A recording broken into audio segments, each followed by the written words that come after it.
પ્રિય વિદ્યાર્થી મિત્રો, કેનેડામાં SOWP યાની કે સ્પાઉસ ઓપન વર્ક પરમિટને લઈને IRCC દ્વારા 19મી માર્ચ 2024ના રોજ એક મહત્વપૂર્ણ અપડેટ જાહેર કરવામાં આવી છે.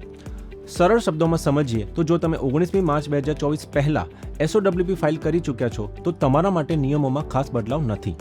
જો તમારા સ્પાઉસ કેનેડામાં ફૂલ ટાઈમ સ્ટુડન્ટ તરીકે પબ્લિક કોલેજ અથવા તો યુનિવર્સિટીમાં અભ્યાસ કરી રહ્યા છે તો તમે SOWP માટે એલિજિબલ છો.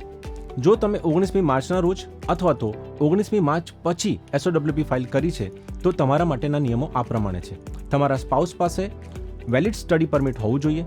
તમારા સ્પાઉસ કેનેડાની યુનિવર્સિટી અથવા તો પોલિટેકનિકમાં માસ્ટર્સ અથવા ડોક્ટરલ ડિગ્રી જેવી કે doctor of medicine, doctor of dental surgery, doctor of optometry, doctor of pharmacy, doctor of veterinary અથવા તો જ્યુરિસ ડોક્ટરનો અભ્યાસ કરતા હોવા જોઈએ. જો તમારા સ્પાઉસ કેનેડામાં બેચલર્સ પ્રોગ્રામ જેવા કે bachelor of engineering, bachelor of science nursing, bachelor of law અથવા તો બેચલર ઓફ એજ્યુકેશનનો અભ્યાસ કરતા હોય તો પણ તમે SOWP માટે એલિજિબલ થાવ છો.